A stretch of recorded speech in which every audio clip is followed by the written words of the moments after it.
Welcome to the show, everyone. This week in flag football, we are back. Another week of games.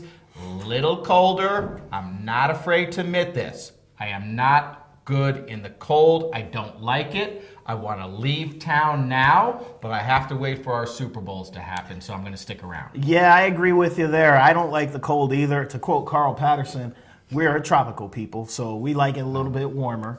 And you always know that it's cold. When we came to the studio tonight, I saw you having a jacket on. Yeah. And when you're refereeing and you've got long sleeves and layers on, you know that it's cold. When you see him bundled up, it's cold out there. Right. Because I generally don't. I'm not a big fan of it. I don't feel like I officiate as well when I'm running around like the abominable snowman. Yeah. You know what I mean? I even had to peel the jacket off this past Sunday, and it wasn't good because I'm freezing. But you do a better job when you can move. You see, I never had that problem. I was always of the mindset, you want to be comfortable. For me, the jacket never affected my comfort level. For you, it does. But I figured if I'm warm, I'm able to move. If I get colder, then it's harder for me to get moving and get that momentum built up to start turning and running. Why does Carl wear a jacket even when it's 60? That's a good question. Yeah, that's I don't get that. We'll have to bring him on the show. It. He hasn't been on the show in quite a few years, so we'll have to get him on there, and that'll be the first question we'll bring back in the bleachers for that one segment, that one question. I don't think he'll come back. Anyway, this is Colin Martin. I'm Frank Rogers. We have A-Division action for you, folks. We have got the scores and the standings and a little chit-chat. Well, let's jump right into our A-Division scoreboard. We've got at the top the Blaze, 34-0 over the Jiffy Chips. GotBeer.com, 12-0 over the Renegades. Valenti's Panthers, 19-0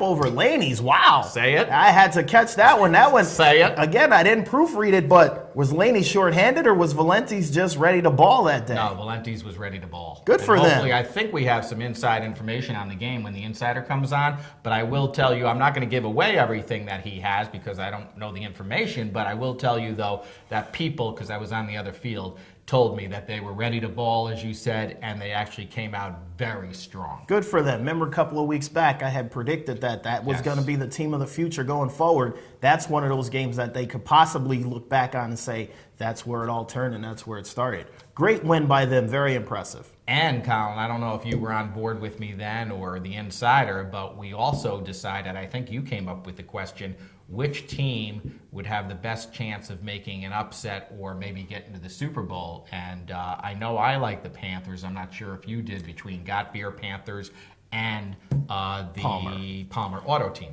I did not. I thought they were still a year away. I was looking for them to push it into next year. I actually went with the Palmer team. But, hey, if they can do it a year earlier than I thought, even more power to them. Well, C.J. Tarver's on the team, and he doesn't even have to quarterback. See, and again, it goes back to that point we used to always talk about before when he was quarterbacking. Yeah. Now you'd rather have him playing wide receiver somewhere so you can get the ball to him and let him do what he's supposed to do.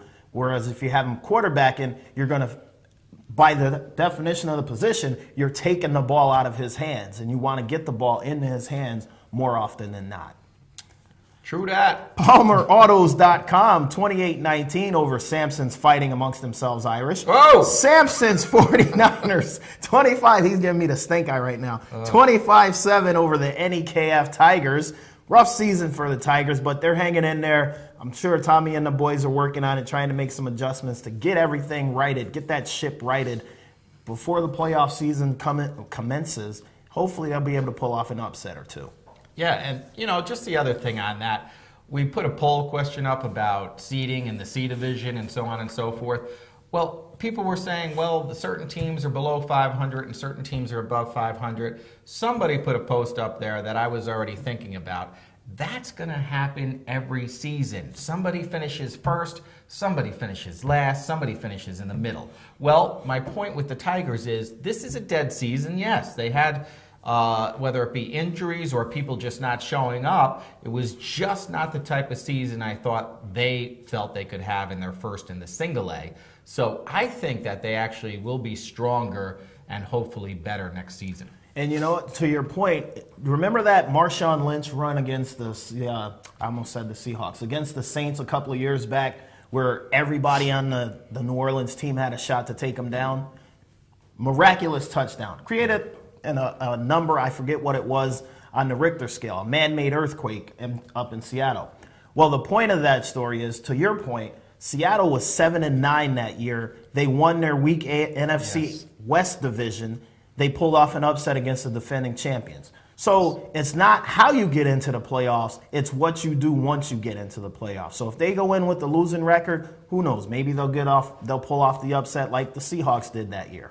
Look, I mean, the first game for them is an 8-9 game. So it's a perfect Very matchup, winnable game. You know, so I mean, whether Samson's wins that game or the Tigers, I think they're going to be the two teams that finish in those two slots. But the bottom line is that's kind of the game where I think the Tigers should regroup and say, look, let's go for this, you know? Let's use this game and try to get into that 1 seed. We get to play the Blaze next. And you know what? They'll be dangerous only because they have nothing to lose. Exactly, and those are the most dangerous teams, the ones with nothing to lose. Put a Tiger out there with no food and watch out. Somebody's going to get bit.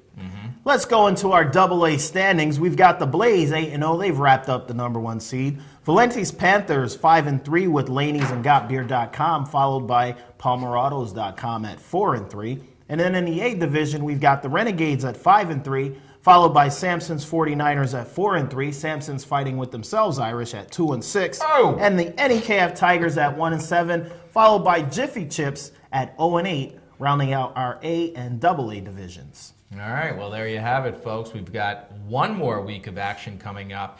Right now, everybody, of course, has their hat hanging on the Blaze. We're going to talk about that more when we have the roundtable segment, but we're going to see if any of us can come up with a team that can compete with them once again, because there's going to be 9 teams, all Pepsi 9. Express. That's a reference for the people that are probably over 35, Yeah. I would say. It's tough, though, with some of these jokes and references now, you know. Yeah, that's when you Generational become, gaps. Exactly. They'll be like, what are you talking about, Pepsi Right. Express? Just look up the record books, you'll see. Whoa, nice. All right, so anyway, B Division action, guys. We've got some good games here. Here's a team that I've been talking about for a few weeks now. This team is dangerous. The Rugged Rams, 33-0 over the Bootlegger Bulldogs. Wow. Unbelievable. Then, how about this one? Here's a team that can do well. They played well last year. They have not lived up to their potential this year. All of a sudden, Week 8, Aztecs 12, Cannon Barrel Pub 0. I'm shocked at that. I thought Cannon Barrel coming off the big win the previous week, they'd have built on that momentum and got this one. But all credit due to the Aztecs, 12-0. But we did talk about the Cannon Barrel's lack of offense continuity and putting points and moving the ball up and down the field. So maybe it reared its head right there. Yeah, they're in trouble. I mean, I don't know if they can put together 3 straight quality wins in the playoffs over great teams. So I think that's a problem with their consistency. All right, Philly Bar and Grill, 42-12 over Kaiser Body Shop. Forever Bandana back in the winning column after their lone loss. They win 23-8 over the Vikings, a very tough team, and that's a good win for them. And then a bit of a surprise here. Not that 41 Sports Bar Titans won the game, but they dump trucked, if I may use your term, the Rampage 31-0. Do you think we're going to have some inside information on that game? The guy says no. He subtly shakes his head, just like he knows he let us down with that. Well, I don't know if it was such a big story, but it is. The story is why did the Rampage get shut out and give up 31 points? They're a better team than that. Well, maybe. They had a tougher schedule, so they played some of the tougher teams in the league. Maybe we're shocked that they got dump trucked the way they did, but going against the Rams a couple of weeks back, they lost that game. And I believe they lost that by double digits as well. I'm not 100% sure. But they got blown out in that game too, so maybe this isn't as big a surprise as we thought it was. They're 3-5, but their last couple of games, they've gotten handled pretty well. So maybe we gave them a little too much credit. I don't know. I mean, I know they're not really strong top to bottom, but they have some excellent playmakers on the team. That's why I'm really surprised of the shutout there. as good as the 41 Titan defense is. It just seems surprising to me. And then we had the Bootlegger Predators, another team that's really on the rise. They win 23-16 over the Giuseppe Warriors, another team that had a pretty good start as a C team coming up, but they also find themselves at 3-5 and locked into a tie with the Rampage for that 8th and final playoff spot. And we mentioned that on the show last week as well. They were 3-4. The Predators were 4-3. Whoever won that game was going to find themselves in great position because had they won, they would have had the tiebreaker over the Predators. Predators ended up winning, so now they're 5-3 and they're moving up the charts. Well, I guess we're going to have to find out who won the game between the Warriors and Rampage if they ever did play. We're not sure. Really got the insider up and down off his chair, and it's very difficult at his expansive weight. And he's sick today, too. So he is. We'll cut him a little bit of He's under the weather, and if you were on that diet he's on, you'd be under the weather, too. Yeah, right? I'd be dead already because I wouldn't stick to it. No, I couldn't either. So there's your scores, folks. It's time to get into the standings, and we find ourselves with two teams at the top with 1 week to go. That's Forever Bandana, 41 Sports Bar Titans. They're both 7-1. Now, I'm not 100% sure, but we do know that those two teams, if they played, it's going to come down to head-to-head if both of them win next week. Then you have Rugged Rams. They're all by themselves now at 6-2. So take you back a sec. I think they did play, and Forever Bandana did win that game. I'm sure they probably did because the only loss Forever Bandana had, I believe, was to Cannon Barrel Saloon. So most likely if they did play, they'd have that tiebreaker, which is pretty important because you don't want to be in that 2-3 slot because those seem to be the most dangerous teams come playoff time. Anyway, the Bootlegger Predators and Cannon Barrel Pub are both 5-3. And then you have the Aztecs and Vikings at 4-4. Giuseppe and Rampage are 3-5 each, fighting for the final playoff spot. Then the Bootlegger Bulldogs are 2-6. I'm sure that they must have lost to one of those two teams, so I don't know if they even have a shot at the playoffs here. They would have had to beat both of them, and those would be their only two wins. Yeah. So that's difficult to say.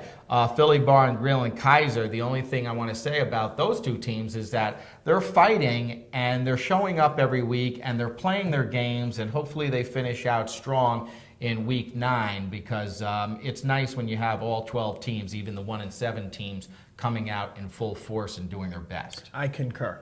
Okay, well, I appreciate the concurrence, and I will turn it back over to Colin. He's going to give us the C Division action, and there was some action. Let's be clear. There usually is. Yeah, there is. Let's go right to it where we've got the swag champs. Can't call them chumps anymore. 19-zip over Team Gold. The Scrapers, 19-zip over Bootleggers Hurricanes, but I think that's a misprint, and the score may have been 25. We're looking into that. No, it is 25. It is 25. Okay, Scrapers, 25-zip over the Hurricanes. Russman, wrong score. Shocker. Bloodline, 6-zip over Elbow Room Hawks. Murphy's Mama's Boys, 20-12 over Side Door Grill Bombers. To your point a few seconds ago about the Kaiser team and Philly Bar and keep showing up and playing hard, Murphy's Mama's Boys, I saw these guys earlier in the season. They look like a train wreck. Right. An absolute train wreck. But as the season progressed, they moved on, and you'll see in the standings when we get to them the progress that they've made. For this team to beat the Bombers, that's a big win for them. So congratulations to you guys. Absolutely. Dublin's Bootleggers, 17-zip over NWO in the game of the day. What kind of game was that? That game, thank you. I'd like a single camera shot on this one, please. Thank you. That game was an absolute big-time and lived up to all the hype built up going into that game. Did it? Can't wait to see what happens come playoff time, how the seedings shake out. Hallelujah. Armadillos, 32-18, over Mario's Restaurant. Fuller's Tavern, 38-16 over the Avengers. Dirty Birds, 26-7 over the Ravens in the Battle of the Birds. Katie O'Byrne's SOS, 33-6 over the Franchise. And in the upset of the day, Dream Team, can we call that an upset? Oh, it's an upset this year. Dream Team, 31-22 over the Bronx Street Thrashers, who have a hangover from their previous game against the SOS team. Yeah. I think this is the classic letdown game as well. We mentioned earlier, They took that loss the previous week, and they were not able to rebound from it, and it showed up in this loss this past weekend. That's going to be critical because now it may cost them seedings. Oh, sure. Now with the 7-1 teams over in Albany, it could be a couple of them. It could be a couple of 6-2 after that, 7-2 after this weekend. So that's a big loss by them. And then lastly, we've got the Kryptonites 19-zip over CM Fox Realty Falcons. That's a surprise. Very much so. Let's move into our standings. Oh, okay. Dublin's Bootleggers in Albany, 8-0, followed by the Scrapers at 7-1. They play each other this week. The division on the line, possibly a number 1 seed on the line. If Dublin's wins, obviously they're the only undefeated team. They'll get it. If the Scrapers win, and depending on what happens over in Schenectady, the Scrapers could get it. Scrapers win, they're no worse than the 2 seed. Fuller's Tavern, NWO, both 6-2, followed by Side Door Grill Bombers at 5-3. Murphy's Mama's Boys at 4-4, along with Swag Champs. And let's give them credit, too. We were calling them swag chumps when they were getting dump trucked earlier, but as the season progressed, here they are, after 8 games, 4-4, 1 game to play. They could finish above 500. Elbow Room Hawks, Bootlegger Hurricanes, Armadillos, and Bloodlines, all 3-5. The Avengers, 2-6. Team Gold and Mario's Restaurant, both 1-7. Over in Schenectady, KDO Burns SOS at 7-1. They've locked up the division over there. Bronx Street Thrashers at 5-3, followed by CM Fox Realty, also 5-3. Both teams, big losses. Big losses. Yeah. Now that not only dropped them in the seeding, they could have potentially gotten a 2 or a 3 seed, depending on what happens with the other tiebreakers. But we've got an 8-0, 7-1, 6-2s over there, and another 5-3. Now they put themselves right in the middle of that mix. So it's going to be a tougher road for them to get through. But playoff times, you never know. Dirty Birds, 4-4 with the Dream Team. Franchise and the Kryptonites, both 3-5. And the Ravens round out the C division at 0-8. So yeah, Colin, I agree with you on some of those losses. Especially the what do you call it? The CM Fox team. Yep. Excuse me, folks. The CM Fox team. I know the Thrashers, Dream Team, they were favored and everything, but to lose out to the Kryptonites, a team that was 2-5 coming into the game, is really remarkable. And you're right. I mean, okay, 5-3 is a good record. Maybe you win your last game. You're 6-3. Everything's fine. No. You're right. Those seedings are critical, especially with matchups and who you're playing. And the higher you are, the lower the seed for that first game, which is all important because we're not 100% sure how this is going to play out. You may have the top 4 definitely getting a bye, but they may play week 1 against the teams that already had a game. Yep. So that's a problem, and I think that's where there's some real issues. Now, both of those teams, as it seems, though, because they both lost, now they both still have a shot at a number 2 seed in Schenectady, but the way we're going to go with the playoffs, it's not going to be top 2 in each. Right, and the way I look at this, you don't want to look at the schedule. You want to play your opponent. Coming into this game, the Kryptonites, they're 3-5. They finished 3-5, 2-5, minus 70 after the win. That's a team that, me from the outside looking in, okay, they're 2-5 coming in. They've got a minus 80 differential. We should handle them pretty easily. Right. No, you can't afford to do that when you got this much riding on the season. Like you just mentioned, this seedings, they're not the normal seeding like it was previously. This loss could potentially put you in a bracket where you don't want to be too early.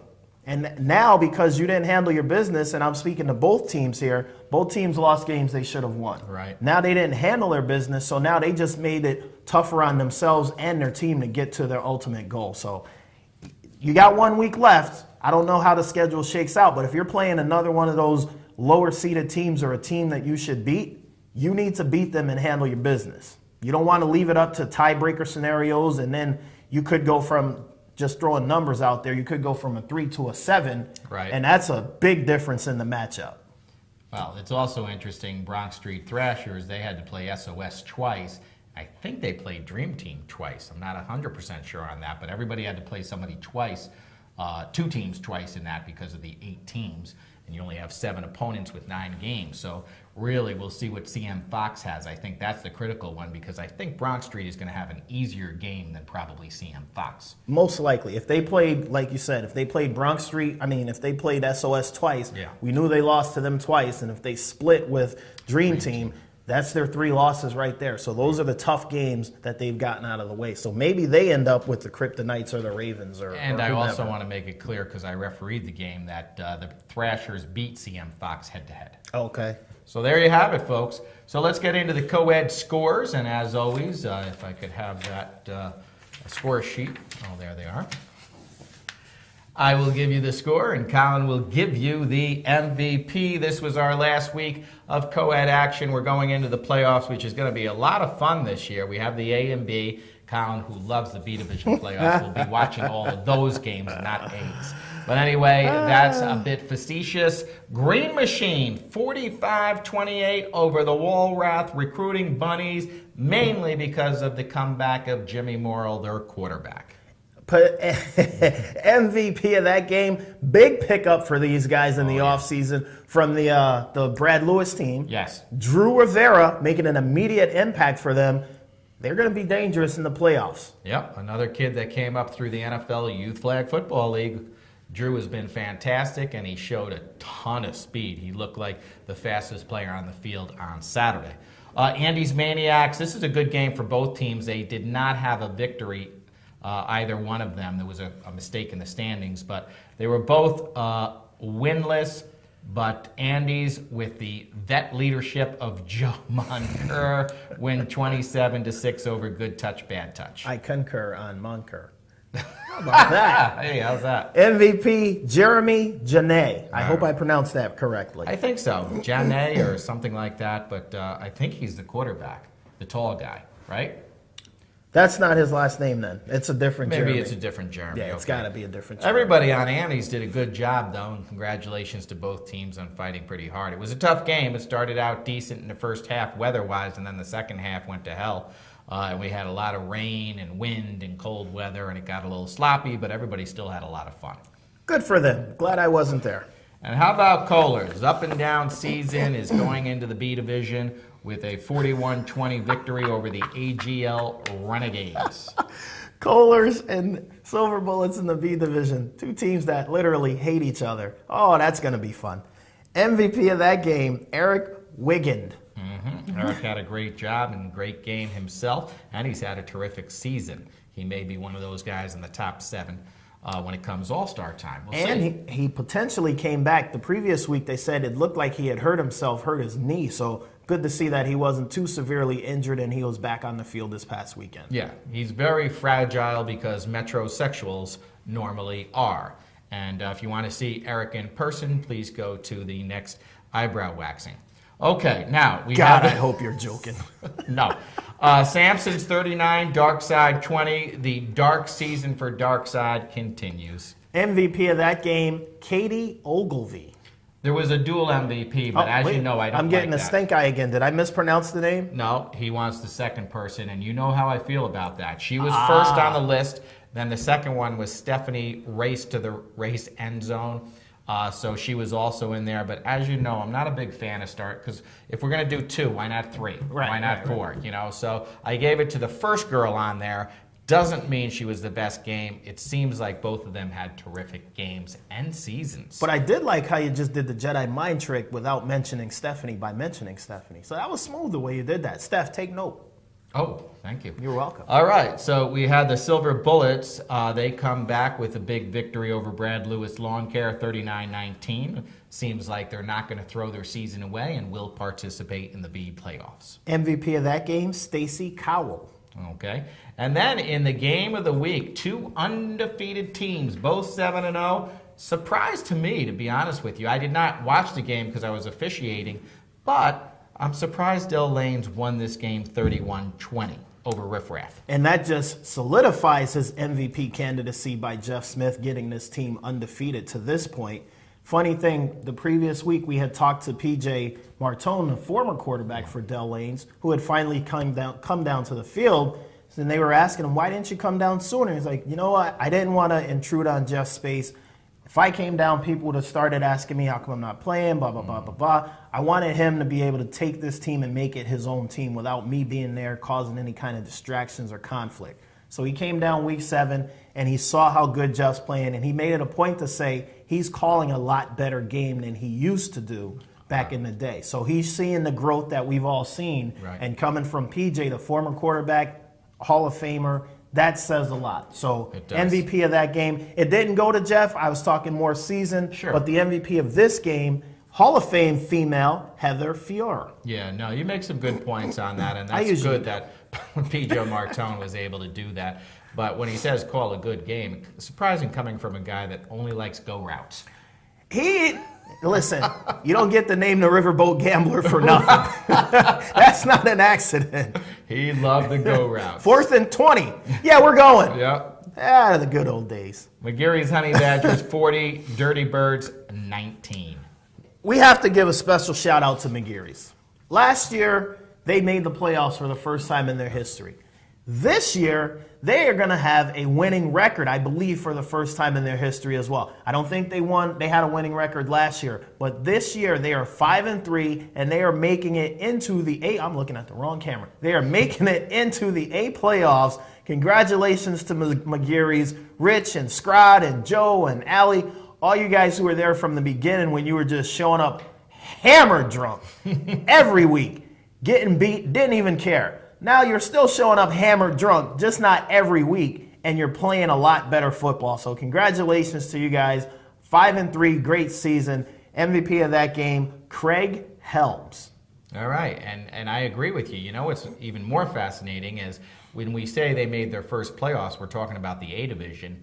Then making the A division playoffs means you're going to have a tougher schedule. They come through and make the A's again with the winning record. As you said, I think they were 4-4 last season when they made their first playoff run. Before we get into the standings, I always like in the co-ed to congratulate the #1 offense and #1 defense.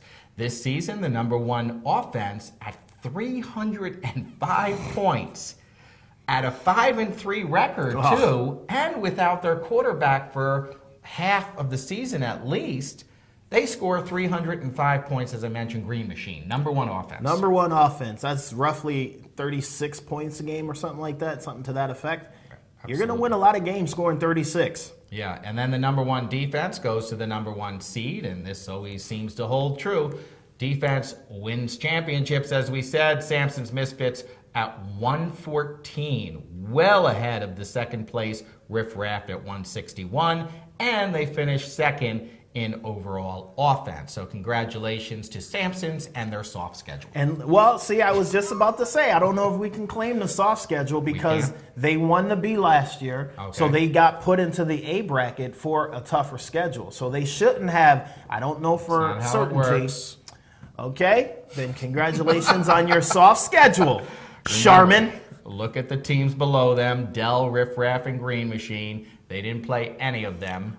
Did they play Walrath Bunnies? No. Come on! So they missed the 2 through 5 teams. Listen. And you want to give them credit? Credit rescinded. Credit rescinded. We're going to go back to ripping that tissue soft schedule. Wow. There's Joe. Okay, he gave us the peace signal. I don't know what that means, either 2 minutes or peace out. We'll go with 2 minutes. So, standings-wise, I'll give you the top half. I shouldn't say that. And Colin will give you the 7 through 14. Let me say it that way rather than bottom half. Yeah, because I'm a reluctant bottom. You are, but you know, the girls you're with aren't. Well, the previous. Yeah. I'm a reluctant bottom on both counts. Oh, okay. Yeah, all right. no, I don't, take that with don't care for that. You don't care for that. No. All right. Sampson's Misfits. Dell Lanes both 8-0, but Sampson's based on their overall net will take the #1 seed. Tissue soft schedule. Riff Raff by themselves at 7-1 after that loss. They look like, if everything holds true, that Riff Raff and Dell Lanes will be playing a semifinal rematch of Week 8. And then you have Green Machine, Walrath, and McGarry's at 5-3. And based on the records, I'll let you take it from there. Okay, Dirty Birds and Renegades both 4-4. Then we've got Kohlers at 3-5. Darkside and Silver Bullets, Brad Lewis Lawn Care all 2-6. And these Maniacs 1-7. They got that first victory over the team beneath them. Good touch, bad touch. Rounds out the co-ed division at 0-8. And how about that 1-8 game? Samson's Misfits versus AGL Auto Renegades. Friends on both sides. Of course, you have Greg Dietrich. He is not the easiest guy to get along with it for officiating. So that could be a tough game there. But I don't count the Renegades out. No, they've got a lot of talent, and they picked up a couple of people throughout the season legally. There's no suspensions looming. They were at the field signing waivers, got their 4 games in. Sure. So I think they can pull off this upset. This would be an upset just in seeding purposes only. 1-8 versus 4-4. Excuse me. Yeah. 8-0 versus 4-4. It would be an upset for seeding purposes only. They've got a lot of talent on that team, and they can create a lot of havoc and do some damage. Yeah. I think they played them earlier in the season, and Samson's obviously won, but I don't think they should sleep on these guys at all. No, Samson's is clearly the favorites, and they should win, and Ben Cook plays a good game, and he gets the ball to the girls. Things should be fine. But, in the playoffs, you get a little tight sometimes. Sometimes. So we'll see what happens, folks. But anyway, we're going to go into the next segment. We have the insider coming in for the roundtable. We've got some real good stuff to talk about. He's got some inside information that nobody knows about, including who killed Kennedy. We'll be back in 2 and 2.